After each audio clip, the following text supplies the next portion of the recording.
All right, so we're going to go into top 100. So let's just roll right into this. Top 100, as I've said, is always one of my favorite shows. We don't know concrete whether or not it's going to come out over the next few months or within the next probably month or so like it's supposed to. Traditionally, it always comes out after the draft, or it could come out in July and it got moved.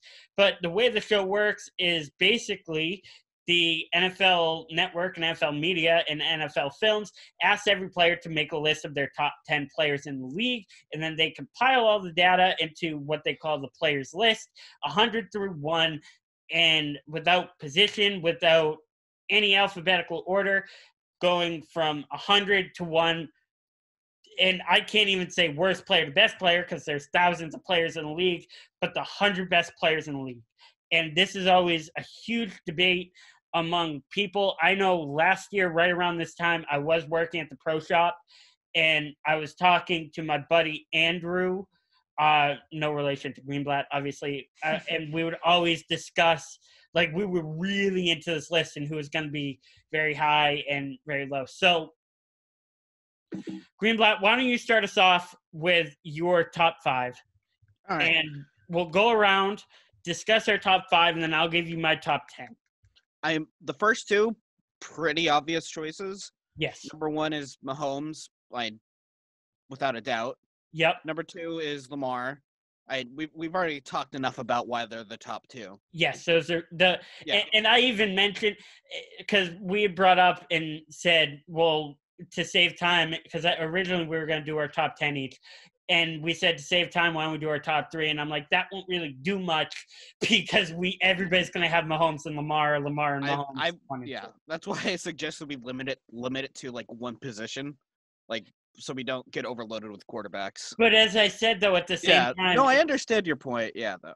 If well, just for the audience too, if we had done that, you're making a list of the best players in the league either without Mahomes or without Lamar, which I'm not going to do. Yeah. So continue. So my number 3, Christian McCaffrey. Okay.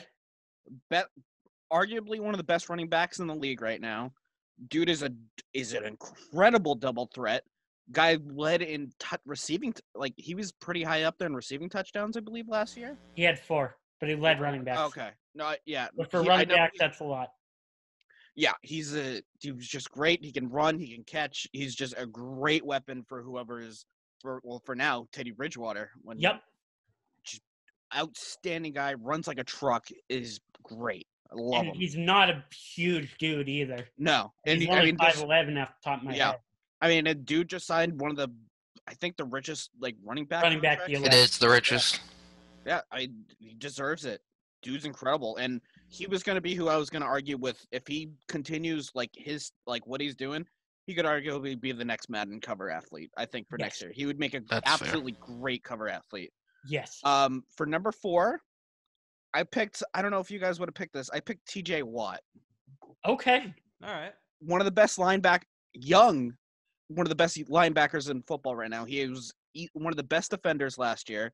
Had 14.5 sacks, I believe. Yep. He's a great linebacker, and with his age, he's only going to get better. He really is, honestly. And he's a great dude. And if he continues, Good pick. I was cleaning that all up. I wanted to go with a little diversity for it, for a couple of those picks. So that's why. Pretty diverse. Yeah. Sean, what about you? Well, I didn't get my 5. I keep doing that to you. I'm so sorry. I mean, number five's another easy one. Oh my God, hang on a second. I blanked on his name. Michael Thomas. I don't know why I blanked on his name. His name slipped from my head. Oh my God, I'm an idiot. You're good. Yeah, Michael Thomas at number 5. Arguably one of the best wide receivers in football. He led the league in receptions and passing yards. Hold on, let me check my notes. Receiving yards, passing yards. Yeah, passing yards and total. Yeah, and yes, total he receptions. did. And he set the single season record for receptions in a season. Yeah. Solid top 5. Yeah. Sean? Well, my top 3 was basically the same. I had Mahomes at 1, Jackson at 2, McCaffrey at 3. I put Michael Thomas at number 4. I mean, like Greenblatt said, and you said, he had broke a bunch of records last year, and he almost got the Saints to the Super Bowl. Number 5, I put George Kittle from San Francisco, tight end. Just beast tight end, and I really wish the Pats would have, had him, obviously, replace Gronk, but, can't win them all. Yeah. And number 6, I had a 6. I had Derrick Henry from Tennessee. Oh, yeah, that's a good Last one. 2 years, well, actually last year especially, he was ridiculous. And then the year before that, I remember was it 2 years ago or 3 years ago? He kind of had a slow start, and then he had that one game. And he's just the 100-yard run where he ran over everybody. I think I'm pretty sure that was 2 years ago. That was 2 years ago, yeah. And he's been basically ridiculous ever since. So I Oh, put he him really at has been. 6. And Matt, your top 5? Cool. So Matt only reads half of text. So when you said, okay, sounds good, when I said 3, I did 3. So we got 3. But they are a solid 3. Okay.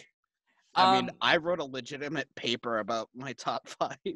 Oh, I did too. Wait till you get I mine. did like a page and a I quarter. only saw top 10, so I almost went to 10, but I stopped at 6 because I was like having trouble. I was like, all right.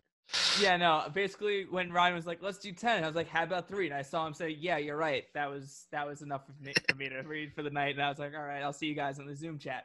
Okay. So, having said that, coming in at number 3 for me, I'm gonna be a little bit of a fanboy here, but I have good reasoning. I'm gonna say Saquon Barkley. Yep. Ooh, all right. Which, yeah, Ryan's nodding like, "Yeah, I knew you would, you dick." Yeah, And I feel you would too. hear me out here. The kid is fantastic. He is a great running back on a bad team, and more specifically, a bad team who just had a very bad O-line. Now, the Giants just recently picking up Andrew Thomas is going to open up so many more opportunities for this. Yeah, it's going to open up the entire side of the field. Yeah, he's going to power through. He's going to be – I see him, like, opening up the right side. He's going to be such a great addition for Saquon, where this is going to allow Saquon to completely shine. He's a insane athlete. Again, one of those just natural talents. He's big. He's all muscle. His thighs are the size of my head. Like, Yeah. the dude's fantastic. He's already a solid player on the team on the version of the Giants that he's on now. So as the Giants progress, if the Giants progress, which I really think they will because they're fixing up a lot of empty spots on their lineup right now, he's going to look really good. Saquon reminds me of, and this is almost as egregious as comparing Joe Burrow to Joe Montana and Tom Brady, but Saquon, honest to God, reminds me of Barry Sanders and Emmitt Smith in one body. The You're not moves of wrong. Barry, Disagree with you. power of Emmitt. I agree. Because I mean, he has that power, and he's fast for being as big as he is. And McCaffrey, I think, has an argument right now. Obviously, is McCaffrey's the best running back in the league, quote unquote, but he's not the traditional running back. He's like a receiver too. Yeah, he can play receiver. He's more of a weapon than a traditional running back that Saquon is. And then your top 2. Okay, cool. So again, in the sense that I didn't pay attention, I wanted to try to get 3 different positions going. So I wanted to go with a wide receiver for number 2, and I said Julio Jones. Ooh. Yep. The dude is an absolute monster. I think in the last season he had the highest yards per game, if I'm not mistaken. He was up there. I checked it. He was up yeah. there. He was up there. Yeah. I think Mike might have the highest, but I That's just remember probably Julio true, yeah. just screwing me in fantasy last year. But, Him and Matt Ryan double teamed me and screwed me over that entire season. you had a rough go in fantasy, did. buddy. Just glad I didn't come in last. Mike Thomas did have most yards per game. Did he? Yeah. Julio was 3rd, yeah. Okay, there. Behind Still, Godwin. he's up there. He's, again, a natural talent. The dude makes catches that shouldn't happen. Which more times than not, he's able to break any coverage that's on him. But even if he's not, he's still going to make that catch. Yeah. It's like he has an automatic magnet to the ball on his hand. He just always gets that. He makes the play.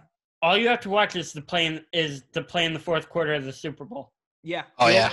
The only good thing Atlanta had going for him was that sideline catch to Julio Jones, and it was nasty. It was insane. It's unreal. The things Yeah. he can do Ridiculous. doesn't make sense. And then number 1, which again, this is the obvious one, but it has to be said, Patty Mahomes. Yeah. The dude. You're I'm not the going to same say thing anything more times. because we've talked about him so often this entire show, but Oh, I still got more to say too. oh, I'm sure you do. But yeah, so that's my top 3. And All right, my top 10. parents. You're good, bro. Before I do get into my top 10, there are 4 names I do want to mention that I really, really wanted to put on this list, but just couldn't because the guys on this list are blatantly too good. Khalil Mack just missed a cut. Von Miller didn't have his best year, but he's still Von Miller in my eyes and is still terrifying going into this year. Derrick Henry, obviously, probably the strongest running back in the league and probably the most intimidating. And George Kittle. I don't think he's Gronk. I don't think he's as good as Gronk was in his prime, as much as some people want to say he is, but he's still a great tight end and he's really scary. So without further ado, my top 10 players of 2020. Number 10, the best strong safety in the league is Jamal Adams from the New York Jets. The guy can play any position on defense. If you lined him up at defensive end, I'm sure he would be okay. Probably not as good as some of the other guys who are on this list, but the guy can pretty much play any position out of the defensive line. If you put him at inside linebacker, he can tackle Derrick Henry. If you put him at corner, he can cover some of the best tight ends in football. He's good at covering wide receivers. He's not a shutdown corner, obviously, because he's not a natural corner. He's a safety. But the guy is a freak of nature and can play almost every position on the field, and is just a mean, mean tackler. Now, number 9, I do have Julio Jones. The guy had 99 catches this year, second in the league in yards, and has 6 touchdowns, and as we already said, was third in the league in yards per game. The guy is just a freak of nature. He's a first-ballot Hall of Famer. He has the wingspan of just I don't even know, a pterodactyl. It's insane. Matt Ryan can put the ball anywhere near him. He's going to catch it. Number 8, I have TJ Watt, and this is a guy the most of Pennsylvania thought deserved to win Defensive Player of the Year. He's obviously the brother of J.J. Watt, who did win Defensive Player of the Year a bunch of times, didn't have as much tackles, but was a force to be reckoned with, and is most known for chasing Lamar Jackson down and pretty much chasing down every other quarterback he could get his hands on. Number 7 is Christian McCaffrey, and I understand it's a little bit lower on this list, but it was just hard for me to argue given the circumstances with the guys ahead of him. Christian McCaffrey is a beast. He can play wide receiver probably as well as he plays running back, but it's more efficient to have him as a running back. People said he couldn't be a 3-down back and carry the ball and blow through guys. He proved them wrong. Christian McCaffrey was an all-around great running back this year and is easily a top 10 player in the league, and for me, I have him at number 7. Number 6, we have the reigning defensive player of the year, and that's Patriots cornerback Stephon Gilmore. He led the league with 6 interceptions and 26 passes defense. As a Patriots fan, I watched Gilmore every single snap this season. You were not throwing to him. I think he gave up one big play to, I want to say, John Brown in the game against the Bills, and I'm pretty sure that's it. And everybody's like, oh, look at this one play where he gets blown up by John Brown. And it's like, yeah, look at this play where TJ Watt gets stiff-armed by Lamar. So everybody, I mean, everybody has bad plays. Even the guy, Pat Mahomes, who's obviously going to be number 1, spoiler, threw a couple bad interceptions in the Super Bowl. Stephon Gilmore was locked down this year. He was the best corner, and it wasn't even close. He was the best defensive back, and there's a reason he was named best defensive player, even if he's not the best defensive player on this list. Hint, hint. Number 5 is Russell Wilson. Russell Wilson put up 31 touchdowns, 5 interceptions, and 4,100 yards this year. And for most of the year, up until Lamar really heated up, we all thought that Russell Wilson was going to win his first league MVP. This dude more or less put Seattle on his back. Seattle did not have a strong team this year. They did not have a great team this year. DK Metcalf came onto the scene later than people would have hoped. Chris Carson had a good year, not great. Russell Wilson carried this team. Russell Wilson is a stud. He's the most professional quarterback we probably have in football right now, in the sense that he's a true, good, great human being, and that's not saying anything negative about anybody else, but he's Russell Wilson. You can't say enough good things about him. Number 4, as we've already mentioned a couple times, is, in my opinion, the best receiver in the league, and that's Mike Thomas. Set a single season record with 149 catches in 1 year for 1,725 yards, 9 touchdowns, makes first team All-Pro. You really can't guard Mike. This is the best route runner in football, and it's not even close. Michael Thomas is just a freak of nature. He is uncoverable. He's not the biggest. He's not the strongest. He's not the fastest, but you can't cover him. Number 3, I have what, in my opinion, is the best defensive player in football. And I think ignoring stats this year and just looking at football players in it of its entirety, the guy that offenses fear the most going against is still Aaron Donald. This guy can play every position on the defensive line, interior, exterior, stand him up at linebacker if you have to. 2-time defensive player of the year. This past year put up 12.5 sacks and 48 tackles while being double-teamed or triple-teamed almost every play. If you're playing the Rams, the only thing that matters that week is not letting Aaron Donald blow you the hell up. This is the scariest human being in the National Football League. Aaron Donald is still the best defensive player in football. And once again, I love Stephon Gilmore. I love TJ Watt, but it's just this guy's on another level. And then 1 and 2 have already discussed a bunch of times, but I will put them in order. Lamar Jackson at 2, unanimous MVP. Only second time in history that's been done. The first time was Tom Brady in 2010, because why would it have been done by anybody else? This is the most electrifying and exciting quarterback we've ever seen since Michael Vick, since Randall Cunningham, since Fran Tarkenton. This guy is just a walking highlight reel. He led the league with 36 passing touchdowns, only 6 interceptions, also put up 1,200 yards on the ground and 7 touchdowns. That's 8th in the league for rushing yards. He's a quarterback, and he also led the league in passing touchdowns. Lamar is just a freak of nature, and barring Madden curse that we've talked about, he's going to go on to have a spectacular career in the NFL. Number 1, it's not even a question. The dude who did break the Madden curse, Patty Mahomes, and I'm not even going to go super far into it because we've pretty much blown smoke up his ass for the entire episode. Super Bowl MVP, missed 3 games, or I think it was 3. I'll have to edit that. Missed a couple games this year, still threw 26 touchdowns to 5 interceptions and over 300 yards a game. Came from behind to win every single playoff game this year. At one point, the Chiefs were down. He came back and, of course, brought home some nice hardware against the San Francisco 49ers.